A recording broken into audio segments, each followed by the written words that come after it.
Alright everyone, Ian here with Minuteman Theory. Hey, and in this week's video we're going to be going over some shotguns. So what with all the drone and all that other stuff, craziness going on, it got me to thinking, you know, how good are my shotguns, how good's the ammunition I'm running through them, and all that sort of thing. So what we have here is we have some Rio Royal Buck. I've heard this stuff is absolute crap. It's garbage, so what we're going to do is we're going to just throw some rounds through it and see how it cycles in this Mossberg 500, okay? I have a couple other guns that we're going to test, but enough talking, let's get to shooting.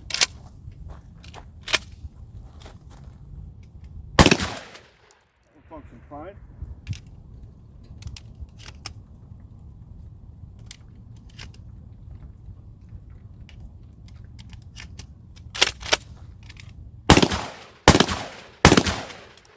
That'll function fine. So apparently Rio Royal Buck isn't as bad as everybody says, and I pretty well, you know, ran this thing as quick as I could. So let's go on to the next test.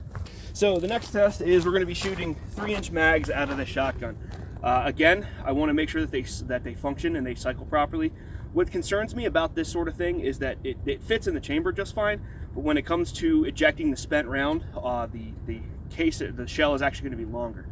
So I want to make sure that it's going to cycle. Probably going to do this little one a little bit slower because, you know, I want to make sure that I save my shoulder because I got a lot more to test here. So again, we're going to combat load. Throw the first one in. Good to go. Flip it around. In. And in. Now we have one bird shot, we have one buckshot, and we have one slug. So all right, that functions flawlessly as well, so that's good. And as you'll see, they are longer, they expand and they get longer, so I was a little bit concerned that they wouldn't get that they wouldn't cycle correctly, but they did, so that's great. We know the Mossberg 500 is good to go. We can pretty well throw whatever we want through it. We have the next shotgun up on the list. So this is a Stevens 320. I picked this up actually just a few days ago at a gun shop in Idaho. It was 150 bucks out the door was 160 because of, you know, sales tax and all that stuff. But for 150 bucks, I walked out of the gun shop with this shotgun. I really like it, but I haven't fired it yet, so we're going to hold off all judgment. Again, we're going to do the exact same test. We have some Rio Royal Buckshot. Apparently, again, this is not. People don't like this for some reason. They say it's garbage. I just ran it through the Mossberg 500 with no issues. And then we have some Magnum slugs and we have some Magnum buckshot. We're going to run the same test through it. So depending on how this runs, this may end up transitioning into my home defense shotgun because it has a ghost ring rear sight and whatever you call it, front sight, you know, the fiber optic cable, whatever. It's got the little green thing on the front there. So combat load this again, 1 and 2, back and forward, 1. And the other thing I like is I can grab the pistol grip and hold it in the small of my, you know, right at my side and load it. That's kind of nice. Makes it easier. Whereas the Mossberg is just the Mossberg, it doesn't have that, so you got to kind of finagle it a little bit. All right, we are loaded up. All right, let's send it.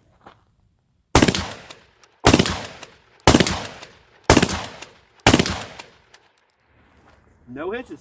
Nice.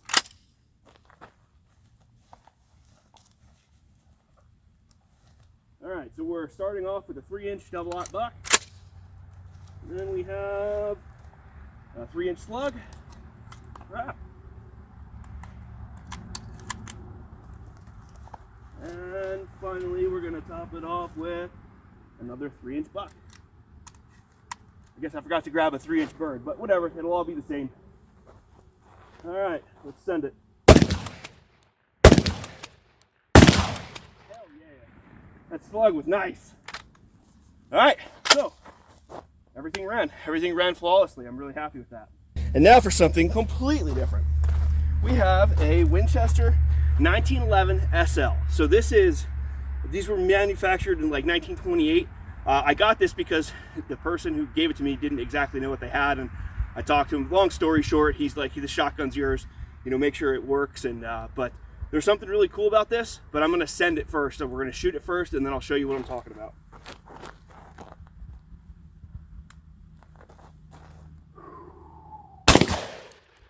Oh, denied.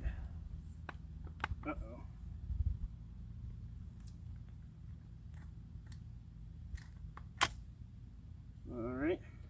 like that. Let's see here.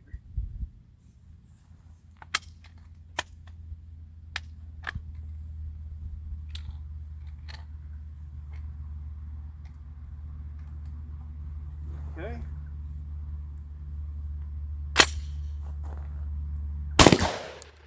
Oh man.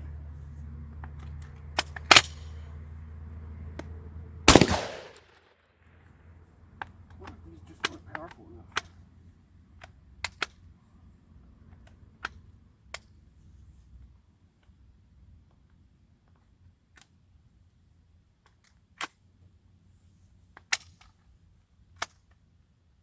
See, this is why we test fire our guns. To make sure that it's even gonna work.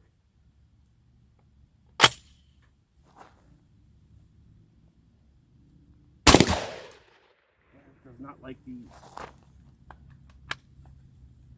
So because this is an older gun, I'm using just basically low pressure, or not low pressure, but I'm using 2 3/4 inch like game and target loads, like nothing super spicy, because I wanted to see how it handled these. But it sounds like I might have to go spicier. We'll see, unless it's just the gun itself. I mean, it's an old gun. Regardless, it's still a cool gun.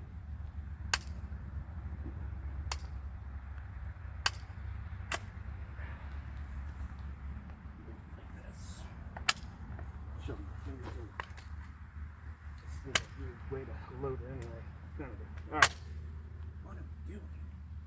Alright, well, that's the last round anyway. So what we're gonna do. Whew! This buck stuck.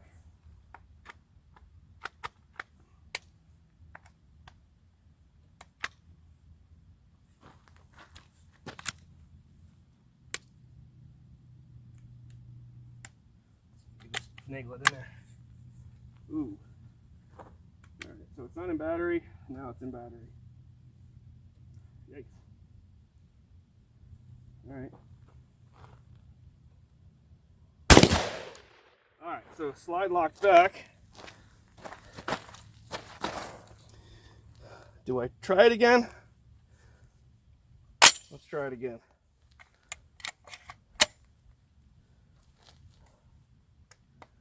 It just may not have liked. Oh, see, no. Yep, it doesn't even want to. Man. Sticking my finger inside here. I'm not a huge fan of that. This one might end up being a wall hanger.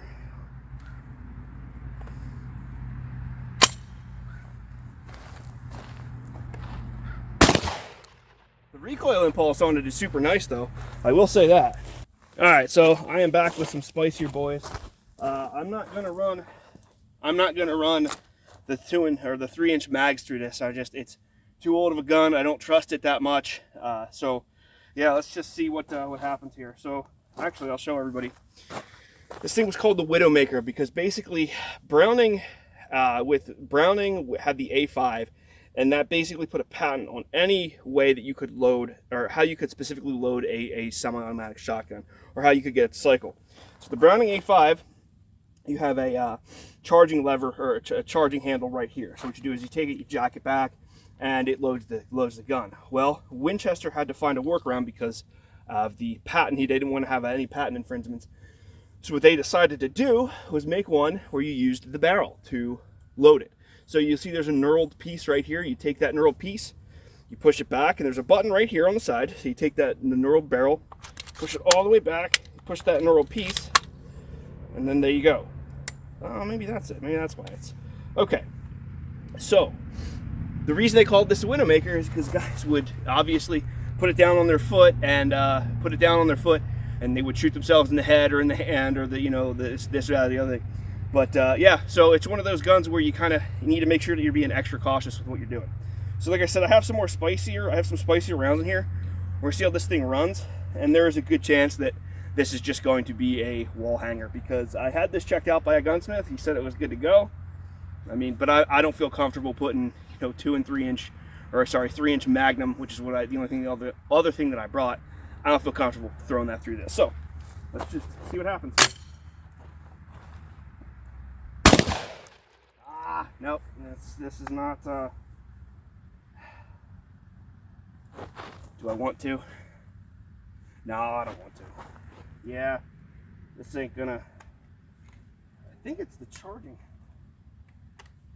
I think it's the, yep, that's what it is. Yep, it's not coming, if the feed ramp isn't feeding it correctly. It's ejection spent round, but it's not, yeah. Like I said, man, the recoil impulse on this thing is fun. But that's it. Okay, so I'm going to relegate this to being a wall hanger. Yeah, it fires, but only one at a time, and it takes longer to get the round in there correctly than it does for anything else. Seeing as I have all this extra training ammo, this light loaded shotgun stuff, no use bringing it back home, right? So what I'm going to do is I'm going to practice my combat reloads and my just all I end up doing is I'll load one directly into the chamber, load one in the tube, and practice that with the remaining ammunition that I have. So we have one round in, one round in.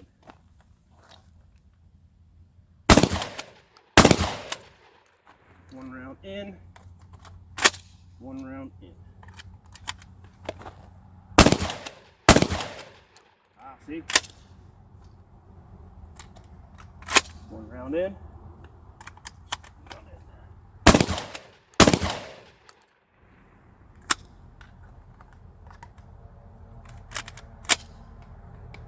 Alright. So, one.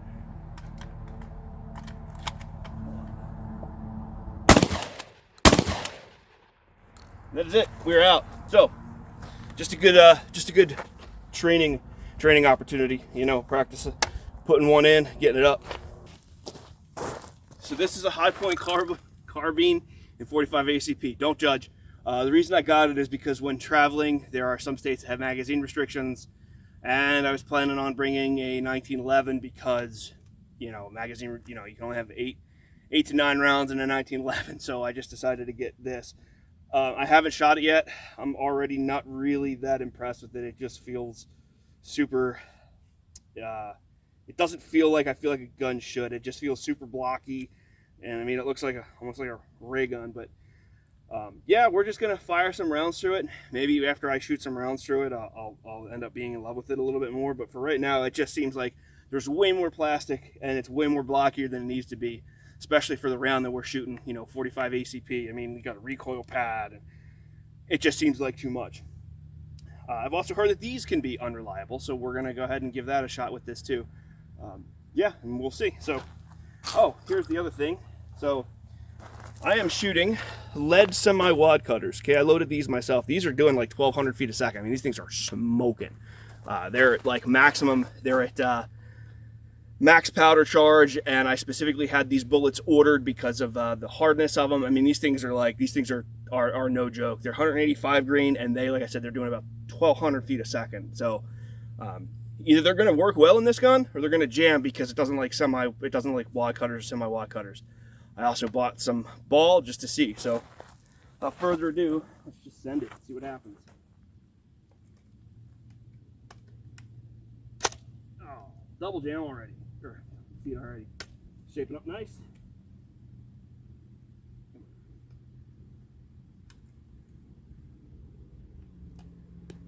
All right.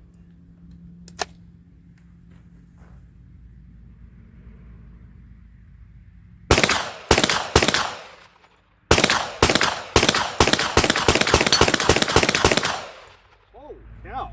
I like this thing.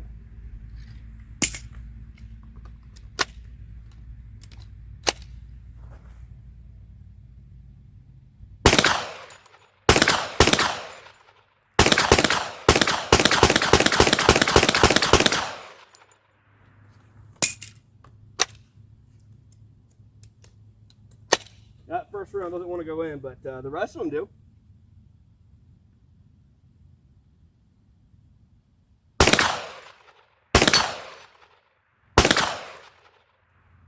Okay, I am superbly impressed with this, actually. I didn't think I would be, but man, this thing just, it runs really well.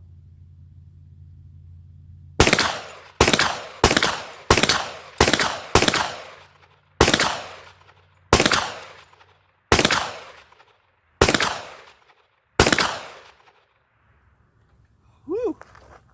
All right, and those are not factory mags. These are the factory mags.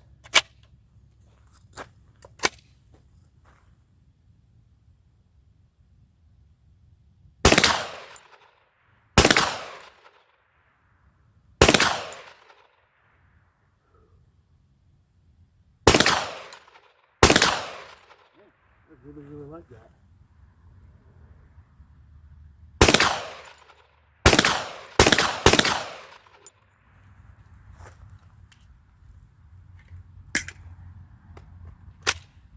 Ooh, double feed.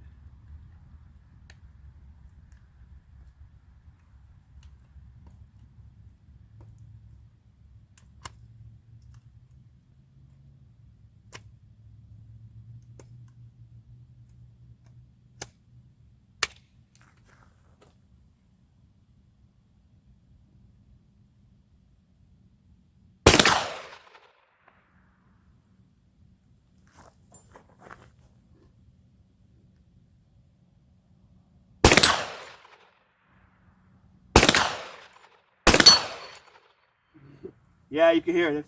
Those things are smoking.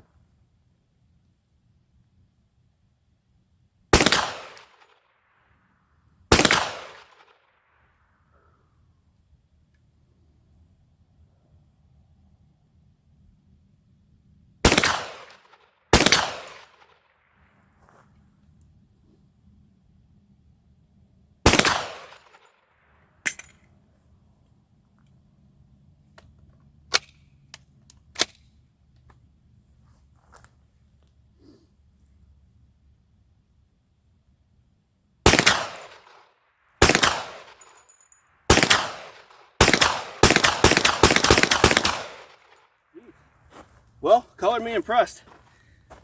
It feels blocky and the trigger is atrocious, but boy, she runs. She absolutely runs. I wasn't sure how well it would go with this whole semi-wad cutter thing, but man, she's running.